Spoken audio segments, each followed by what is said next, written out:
Hello and welcome everyone to the first in this series for ZNotes for educators. And I'm so excited to be joined by some amazing teachers who will be taking us through this journey with us. Today we're talking about how we can elevate teaching with AI. And joining me today are Anam. Anam is an educator who's been teaching the IB MYP program for many years, and Bianca, who's been a history teacher and also the founder of an educational tool called AI Edify. My name is Zubair, and I'll be your host for today as a founder of ZNotes, and we're going to dive straight in. Before we kick off, Anam, I'd love to hear a little bit about your background and how you got into teaching and how AI is affecting your teaching today. Yeah, so I'm a very passionate educator, and right after my bachelor's and my master's, I did dive into teaching myself. Most of us end up there, but mine was like a very conscientious decision. So I'm very passionate when it comes to like classroom teaching and all. But as far as my AI journey is concerned, I used to introduce myself as a learner to my students as well, and I think I've done it like multiply times when it comes to AI because my students actually introduced me to most of the AI tools and the prompts as well. That's interesting, and I'd love to kind of get into that a bit more about that Yeah. flipped experience and role as well. Bianca, maybe over to you for a quick intro and how you got into AI Edify as well. So I actually started my working career not as a teacher, but as an accountant auditing schools. And then once I was in them, I thought, well, actually, I want to go back. So I went into history teaching. I trained. I loved history teaching. And I decided to do a master's in AI and education. And I found there was such a disparity between the theory and actually what's happening in classrooms. And so because of that disparity, I thought, well, I need some help here. I need some support. Couldn't find it anywhere. So I thought, okay, well, if no one else is going to build the thing, we will build the thing and help others and find our way through. And that's how AI Edify emerged, because it's very much a community-based teacher platform where it allows educators to explore the journey of AI, but in a responsible way with support. Absolutely. And excited to tell you a little bit more about how we've worked together to bring AI Edify to our teachers as well. So before we get into it too far, I wanted to just check in with the audience as well as yourself.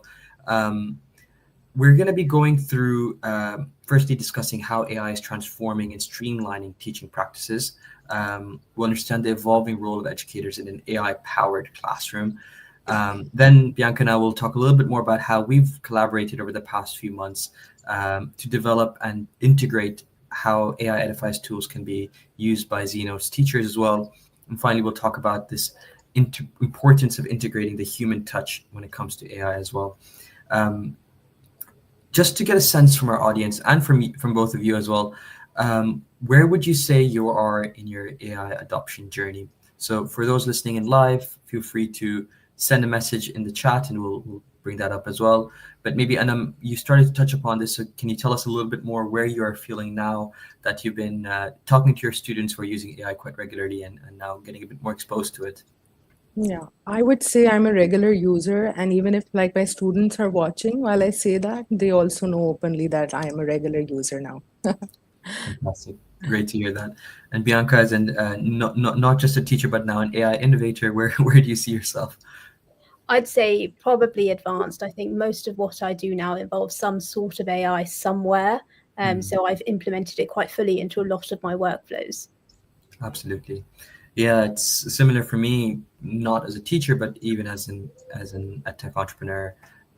It's affecting so many parts of our day-to-day lives, whether it's the work that we do or even just our chores and daily things. I was on a hike the other day and I was walking past this bush which had really cool looking fruits on it, and I was like, is this edible? And the first thing I did was take a photo on ChatGPT and say, where I'm in this city, do you think these things are edible? And I got a good response back. So there's a multitude of ways where AI is playing a part of our lives. I want to go back to you, Anam, on a specific question. Across your teaching experiences, what's one repetitive task that you think you'd wish that AI could replace or help you reduce your time engagement on? Yeah. Thank you for asking that. I am an IB educator, so any IB educator would know that there's a lot of documentation attached to teaching. Like even before we go to the classroom, post classroom, there's a lot of documentation involved. One aspect which I use AI regularly for now as well is rubric generation. So since like all our criterias are merged into like strands, so giving like a description and having those rubrics being generated in like one snap, it's quite easy for like different levels. So that's one aspect I believe that has helped me within my teaching. And Anam, if I build on this a little bit more, and I know that you shared this with me in a previous conversation, you try to do some sort of rubric generation or task Mhm. development without providing any foundational content to the AI model, and you came up with a result as well. So talk us through that journey a little bit more. What happened when you were trying to get, I think it was a ChatGPT, that to create something without Yeah. providing context? So we recently had a workshop in which we were asked not to upload documents, right? So it's just similar to me going back to your fruit example. If I say you cannot take a picture, but you just have to describe the fruit, I'm Mm, sure you would have not gotten the same response there, right? yeah. So if I plug in like the criterias from IB, like specific ones, I do get good rubric generators, but if I'm just giving prompts that I just want to build on like critical thinking, so they're more generalized. They're not like too specific to my e-assessment. And honestly speaking, it's a good start as an educator, but then I end up tweaking them. So it's not like I have replaced like my repetitive work with just that one AI prompt. Interesting. So that context was super important. That information that came from a validated source was critical to creating a result which actually you could use in the classroom. Yeah. Wonderful. Bianca, you've spent some time as a teacher in a very well renowned institutions, and you have also now become an innovator and kind of getting teachers to be using AI Edify more. Do you think AI adoption in education will be led more by the teachers or by the institutions? I think, to be honest, it'll be by the teachers, but I think there'll be a very different. I don't think there'll be a base level when it comes to that. So I think it will be a lot of early adopters who want to experiment, want to see how it fits into their workflows, want to see what they can gain from it. But I also think there's going to be a lot of teachers who won't know what to do and who'll need support from their peers, not just the institutions. I think, unfortunately, at the moment, because institutional guidelines are quite vague and government guidelines and policies are quite vague, I think institutions are slower to want to give a definitive answer on how it can and can't be used, and therefore are not providing a huge amount of support then to their staff. Whereas having a community where you can discuss with each other and say, this is what was dreadful and this has worked really well for me, and being able to use that, I think, will be far more beneficial. So unfortunately, I think institutions currently, they need more guidance. So I think it's going to be very much driven by individual teachers at the moment. Very interesting. And I'll continue with you, Bianca. Where do you see AI making the biggest immediate difference? I know that you've been thinking about this for a while and built specific tools to address this. But if I was to give you three areas between planning, assessment, or student engagement, where do you think the biggest impact AI can have on teachers' lives right now? I think it's going to be planning, and then that turns into then engagement. And the reason for that is I know that a lot of people look at AI and think about efficiency and time saving and time gains, whereas actually I look at it and I think, how can it give me the opportunity to do better, and how can it augment my practice? Because ultimately, as much as it's fantastic when it saves you time, I want to know, well, how can I create more innovative lessons? How can I be more creative? How can I do something a bit out of the box? If my pupils are 70% there, how do I get them the extra 30? And Yeah, that's what I want to use it for. And that's why things like, when you have concept coaches, for example, when you're able to clarify, where you're able to stretch, and also where you have that agency as a teacher, I yeah, think when it comes to planning, that automatically then feeds through into engagement. And yeah, so I think that's what's important. It's giving teachers the opportunity to use it to enhance their practice. absolutely. And I love that perspective, this idea of supercharging or augmenting the teaching ability versus trying to replace it.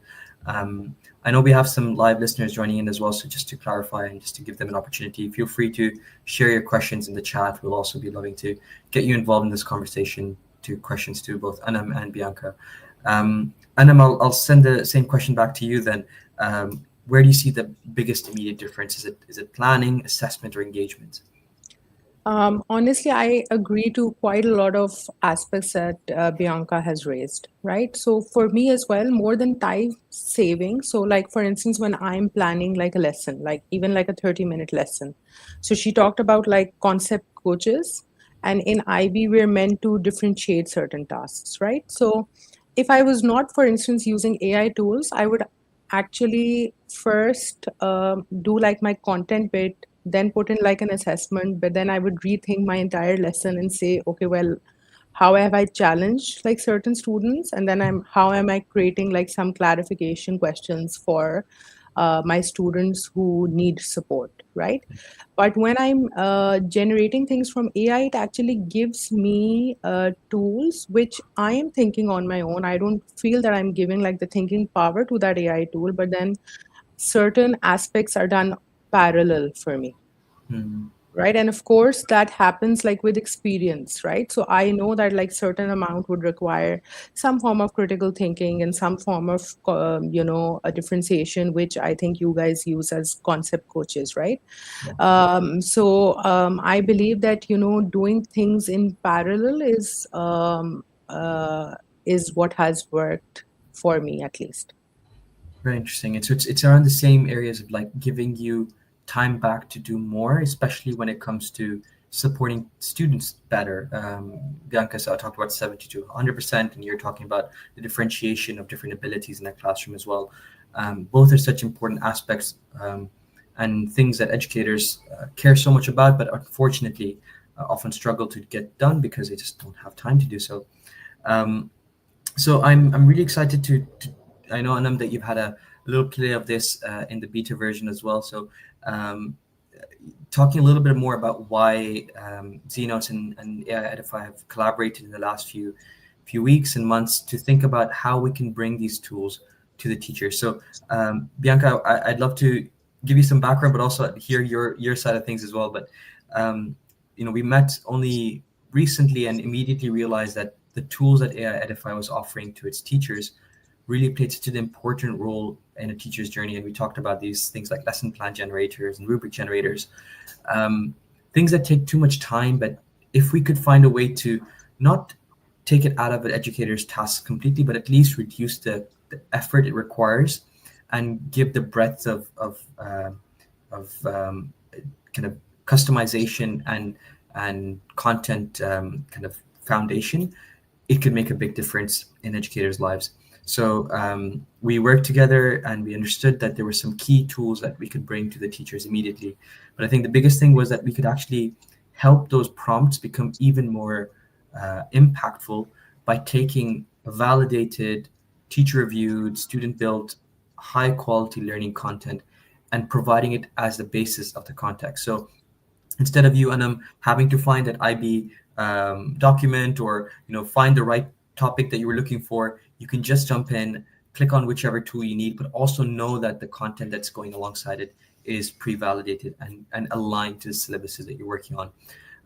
Bianca, I wonder if there's anything else to add and how you felt about our collaboration in the last few months. Yeah, I think it's been an excellent collaboration, and what I really enjoy is the fact that the tools now, they do have they have the resources behind them, and AI I think is a fantastic tool when it's by itself, but it's reliant on so much data. So to be able to have that pre-formulated material that can go in, because we've all heard about AI hallucinations and the amount of time. So to have something that's trusted in the background, I think makes such a huge difference. And so it augments the tool, essentially, just as we want to augment our teachers, actually, it gives you that sense of trust as you're making this journey. And so I think that's where the collaboration has really been key. It's not only the technology, but also the trusted materials behind it, I think is so important. Absolutely. And to kind of the best way to tell you more about it is to show you. So I was wondering if I could take you through a journey, and maybe Anam, I'll pass to you first. As a teacher, we'll go on to ZNotes and we'll just hear a little bit more about the context you might be in and how we could use some of the tools that we work together to build and implement it in your classroom. So I'm going to share my screen, and maybe Anam, you can provide some context and where I should go and what I should do to take you through that journey. So, Zubair, I've been talking a lot about rubric generators, and that's exactly the first tab I explored on ZNotes. So I'm a humanities facilitator through and through. So I actually went up to your subjects, and then I picked up the IB curriculum. Within IB, I am an integrated humanities facilitator. So that's the topic that I picked up. And the hardest rubric generator is for the analytical essay. So I actually picked up the first topic and I tried to create a rubric generator for the analytical essay. Absolutely. So at this point, I've just navigated to the specific subject that I'm looking at. And what we've done is we've put AI Edify in every one of our subject pages. And automatically, this tool will know where you are, what you're teaching, what the syllabus is, what the data and learning content alongside it is. So when we are going into this tool that Anam, you're using, which is the rubric generator, you're immediately, all that context is preloaded into the tool. So you mentioned that was it an essay that you were looking at, Anam? Yeah. Even before this, where I want to say that IB gives us like 12 topics, and the first topic is population increase. So it mirrored the exact same topic. So I didn't have to explore it like further.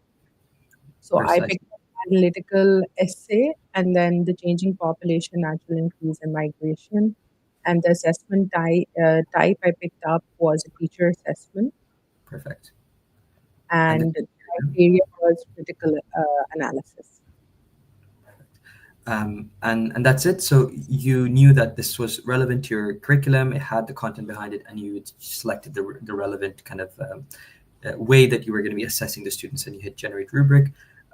It does take a couple of seconds as it kind of feeds all this information into the backend, talks to the AI Edify's tools as well, and it starts to kind of create something in the background.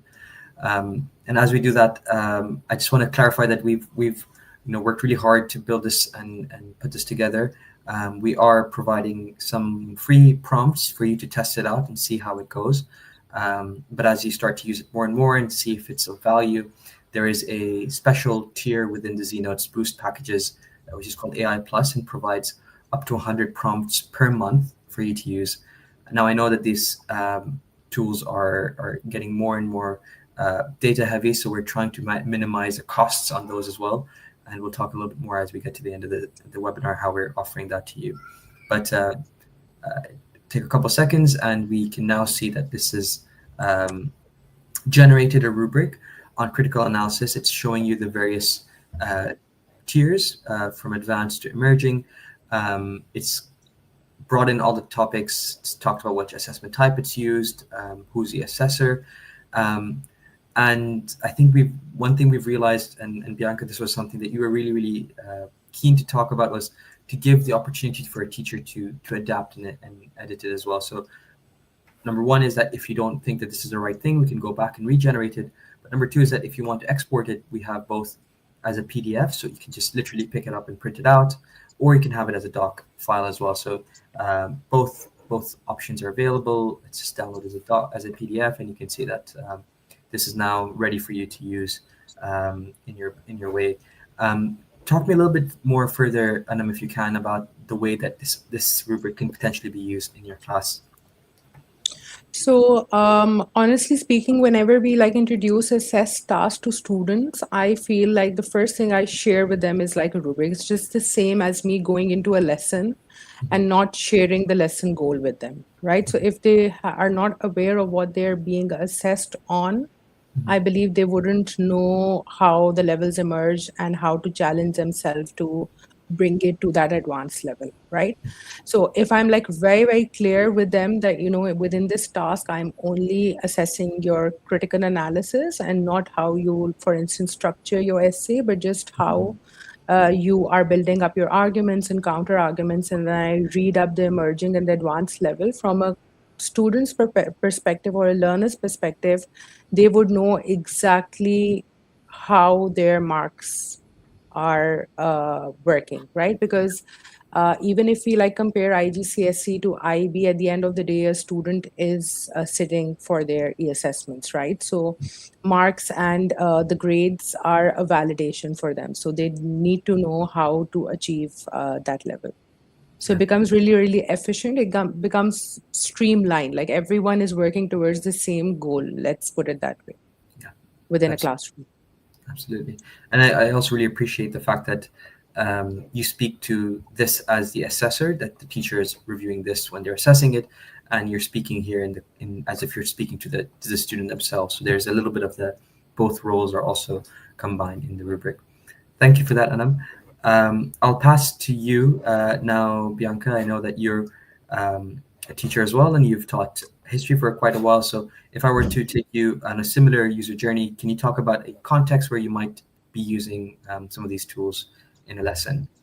Yeah, so I would say, so if we go into history, I often would use a lesson planner. Now, in the schools that I've taught in, we have some schools where you've had to have a lesson plan for every lesson that you teach. I've taught at others where it's only for formal observations, but fundamentally it's something that, whatever point in your career you're in, we need to do lesson planning. So I looked at the Nazi Germany one because I think it's one of the things that we teach, and I think most schools tend to actually, is talking about Nazi Germany. So I generated a lesson plan using this. Perfect. So you again went into the subject, the module, into the topic that you're reading, and then you wanted to go into the specific topic of how effectively did the Nazis control Germany from 33 to 39. Now, one clarification to make is that, of course, we realize that sometimes subjects are pretty rich and heavy. So we've broken that down. So when you're actually getting into the lesson plan generator, we're giving you chapter by chapter, so you can work on creating a lesson for that chapter specifically. So we've selected that. Bianca, how long are your lessons in the last school you taught at? So 40 minutes. Right, 40 minutes, and we hit generate plan. Again, it'll take a couple seconds as it starts to feed in our data and combine it with the prompts that are in the back end of AI Edify as we try to create something for you. And Bianca, was it also important for you in reporting to be sharing back these lesson plans alongside using it in the classroom? Yeah, I think part of what's important is, we use this whenever you have someone observe you as a teacher. The first thing they want to see is your lesson plan, so that they can evaluate how you're meeting the criteria through that, or where there's room for growth, where there's areas of strength. And so having that documentation is very important. And also, even just in your own practice in the classroom, this is very much I suppose your diving board. It's where you start. Mm-hmm. Absolutely. Can you talk me through all the different tabs and areas of what this lesson plan is built? Yep. So what here is, I think what I found really frustrating when I first started out and when I looked at other tools, there are many tools that will give you a lesson plan with an option. So it will say, here you go, here's your option on how to teach this particular topic. Whereas what's different here is it has options. Now, I, as a teacher, have always thought, okay, that might work for me, that might work. This gives options to be able to see, well, which one might work for my setting more. And I think that gives you part of the agency as a teacher. I don't want, just like when you teach from someone else's PowerPoints, for example, it's actually really challenging because it's made in a certain way. Whereas here, we've got that choice. So we want to have those options. As well as that, we've got differentiation points built in. And as well as SEN support as well, because fundamentally it's something that we want to be considering all the time. And when we export it, the reason why, I think it's so important to have PDF, but also Word, I want to be able to tinker. So when it comes to a lesson plan, I want to be able to write in there, and it might be beforehand, it might be afterwards, where I might say, this is going to work really well. I might want to change the time on this based on the pupils that are in the room, because I might have two different classes who have different ability levels, and I might want to change that. Or I might think, actually, this is working really well. I think that'd be a great activity. Let's enhance that, or let's add depth, or let's add something they've done from their previous lesson. And unfortunately, a lot of what happens when it comes to AI is it just gives you one answer that you then just have to take. And this gives agency to the teacher. And that's what I think is so important about these tools. Absolutely. And one thing that I immediately, like, again, not a teacher, but have been in classrooms for so long, I noticed that what was like exciting for me was that actually within the options, I actually was thinking about, hey, I really like the starter activity here, but you know, the main activity here was actually more interesting for me. So thinking about that idea of mix and matching as well. And sometimes you may not even want to use that activity at all, but the idea has been prompted. So I may not have thought about a collaborative exercise here. I may not have thought about a plenary, or I may not have thought about a brainstorm activity. But because it's been prompted, I may even change the actual question, but I will want to use the activity style that we've used. So I think, again, the ability to adapt and also be inspired is super helpful. And I've actually read quite a lot of research where many top performing, not just educators, but even professionals are using AI as a starting point for their brainstorming. Oftentimes it's hard when you come to a blank sheet and you're like, okay, I need to figure out what my 60 minutes will look like. Instead, having something to prompt you and start to get your brains working into different directions, actually, if you use this or this or this, makes it easier. So it may be by the end of the day that I'll actually copy paste this and adapt everything in the lesson plan, but it would have reduced the time from 2 hours with an hour of procrastination to 30 minutes with a very, very targeted way of approaching this problem. So I actually really enjoyed it as well. And of course, having this ability to export as an editable document was a critical part of our tooling development as well to make that work. And of course, as you can see, all the context here has come straight from the actual notes. So I never needed to input the syllabus, the requirements, what was expected in that lesson, who was it targeting to, because all of that was already fed in right by the tool itself. So I'm going to stop sharing my screen now and see you guys both again. And any other final questions or comments based on what you've seen, or how you would be advising teachers to start using this tool as well? Honestly speaking, like when we were talking about whether the institutions are going to be the first ones, or the teachers are going to be the first ones to, adapt to this. The reality in classrooms, Zubair, and since we're like an e-assessment school, and our kids have laptops in school, right? So after grade 8, they are working on laptops. Mm-hmm. The reality in the classrooms is that they are listening to us, but then the tab that's opened up is an AI tab, which the students are using simultaneously, right? So if as facilitators and educators, we don't jump on that bandwagon, and sometimes I feel that if we are not incorporating it openly, in the sense that I'm not going and telling my students that, yes, this task was generated by AI, but then the prompts came from me. And sometimes in classroom, you have to stop and share like certain prompts for them if they need to revise and so on and so forth. I think that's much more useful than just waiting to see how the students would actually experiment with it on their own. Agreed. I completely agree, and I think the reality is that you can access tools, and students will access tools, and they already are. How do we make sure that we're also educating them on how best to use these tools as well?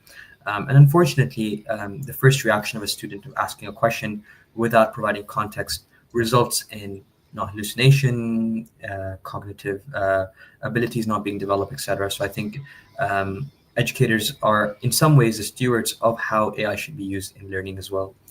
I want to bring this part of the conversation to the human and AI partnership, and we've just started to touch upon it. So maybe I'll pass to you, Bianca. How have you started to see now AI Edify is being used in a number of schools and by a number of teachers outside of the ZNotes partnership as well? How are you seeing teachers using it in a way that is enhancing that human relationship and AI relationship?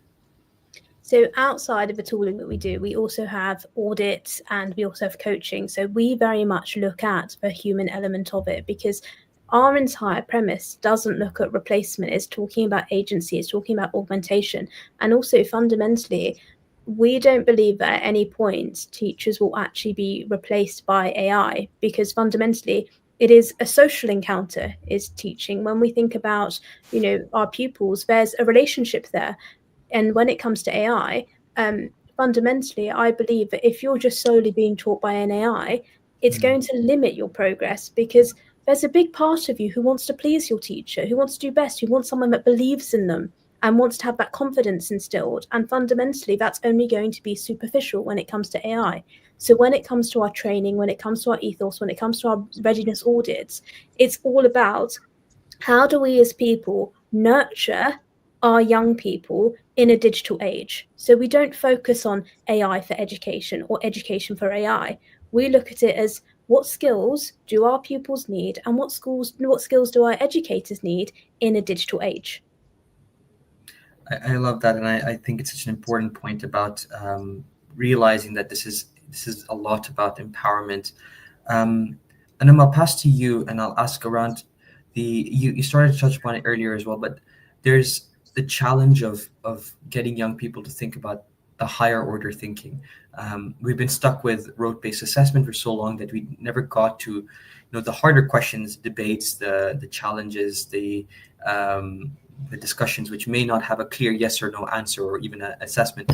What is the potential of AI to allow us to get to that higher order thinking, both for us as educators as well as for our students? Yeah. So honestly speaking, when we talk about this from like an educator's point of view, whenever you're trying to instill higher order thinking, it's not about what you're teaching, it's about how you're teaching in the classroom, right?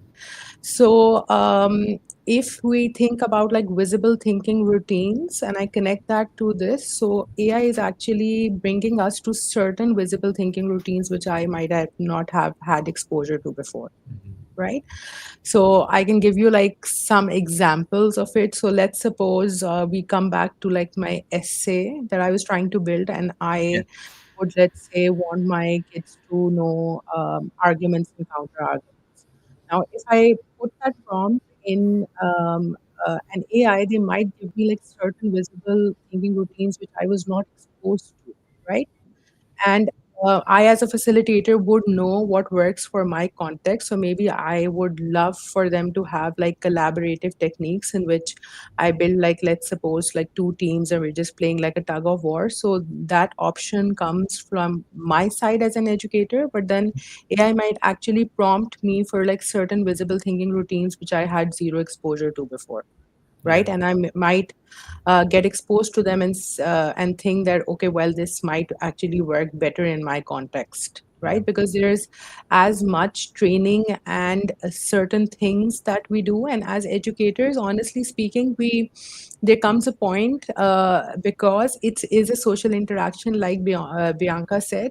So we become less and less creative with the academic year, right? So we might have a lot of ideas at the beginning of the year, but at the end of the year, we just stick to like certain things we're comfortable with in the classroom and which we think would work, only because we don't have that mindset anymore because of the extreme human and social interaction that burns us out by the end of the academic year, right?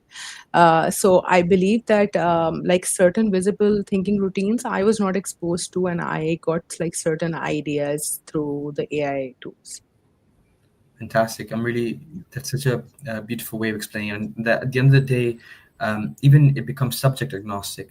Oftentimes, it's the teacher's ability to start a conversation, create a sense of safety and environment for discussion.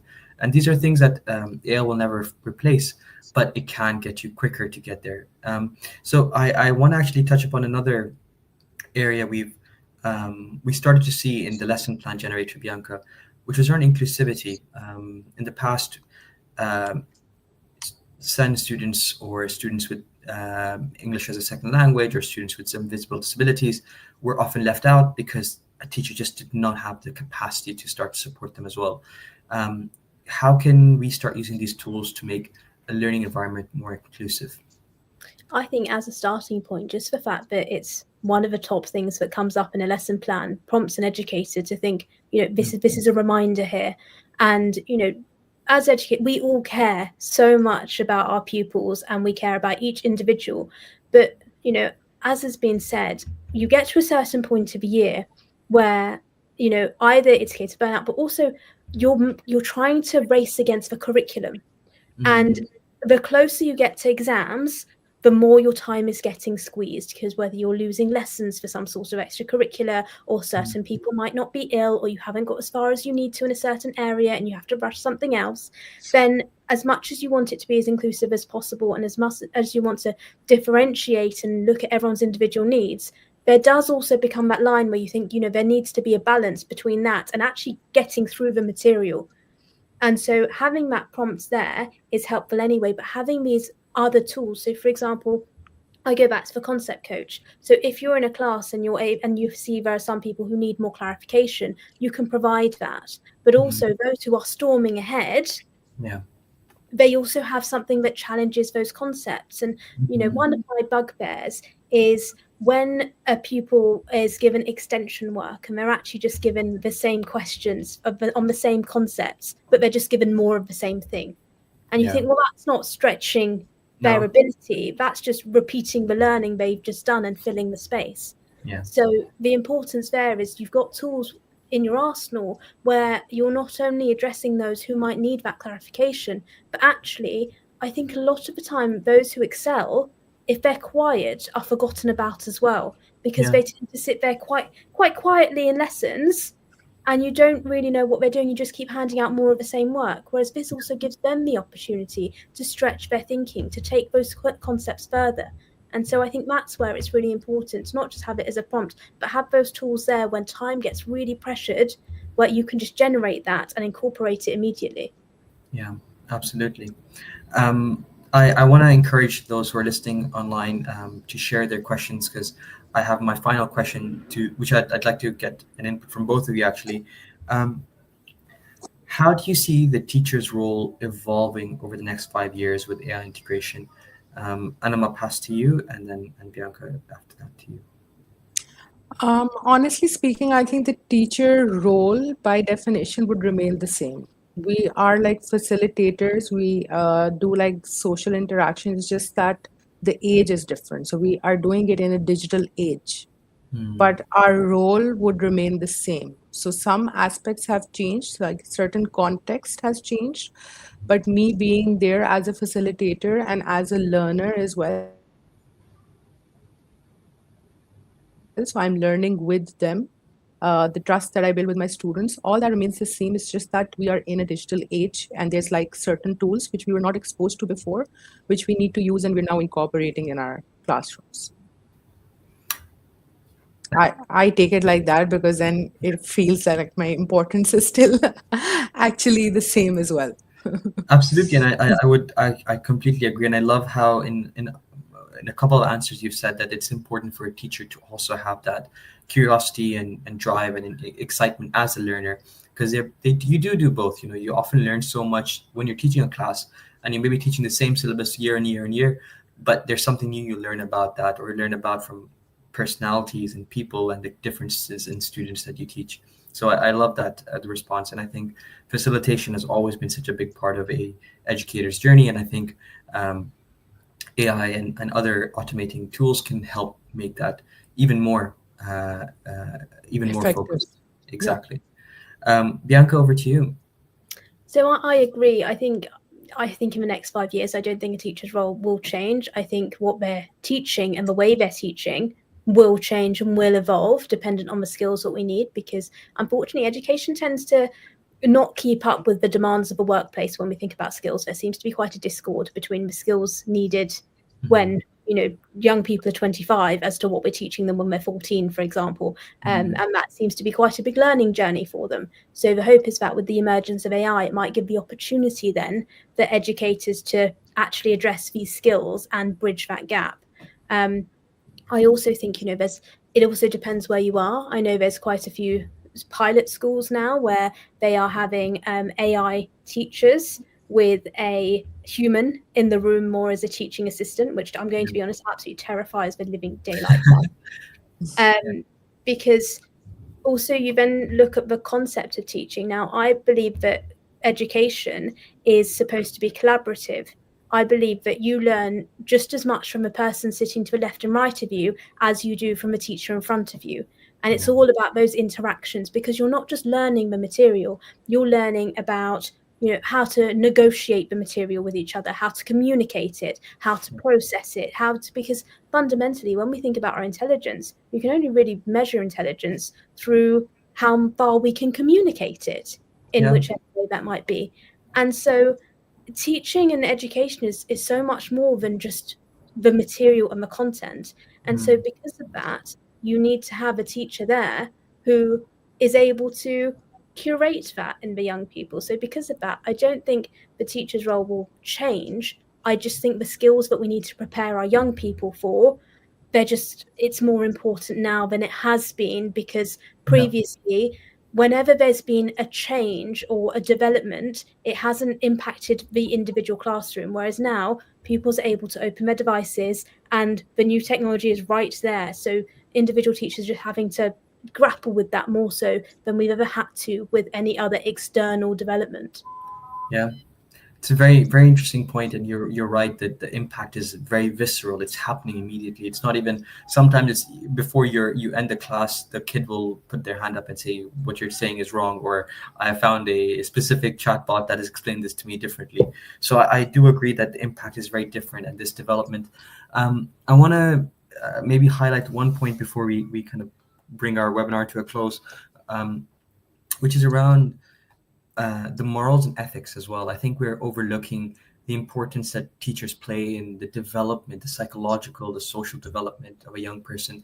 And be it if it's in a math class or history or social sciences, every time you're sitting in a classroom and you're communicating and you're relating with your peers, you're relating with your teachers, your educators, your elders, you are developing this moral compass.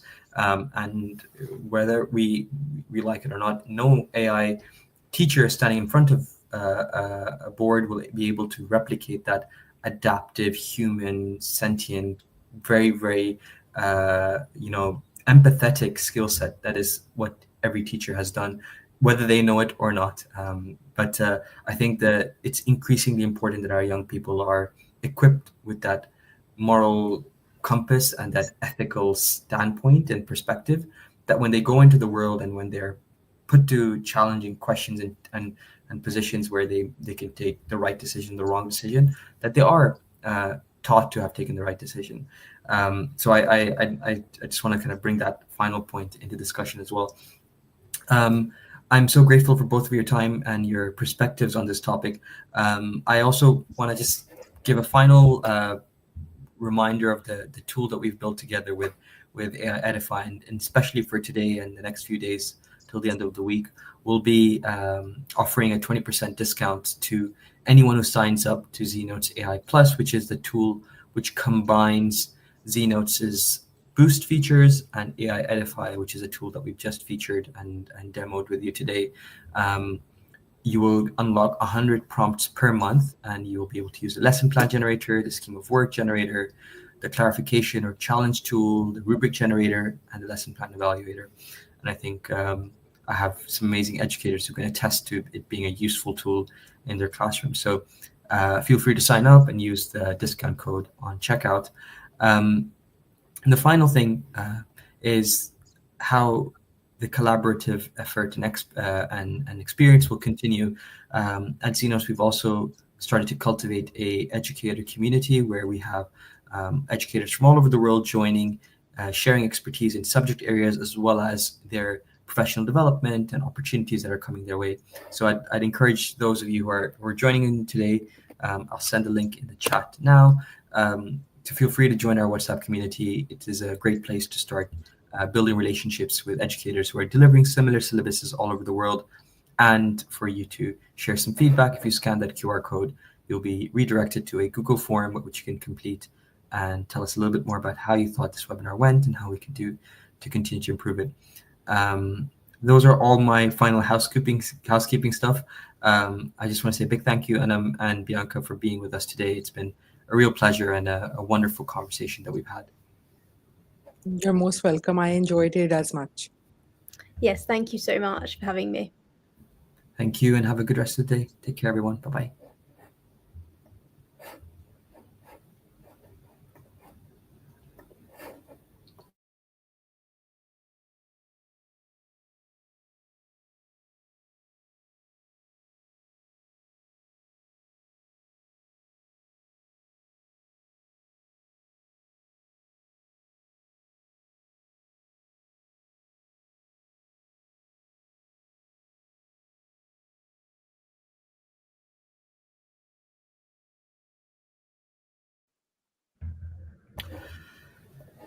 All done. Thank you so much, guys. It was good fun.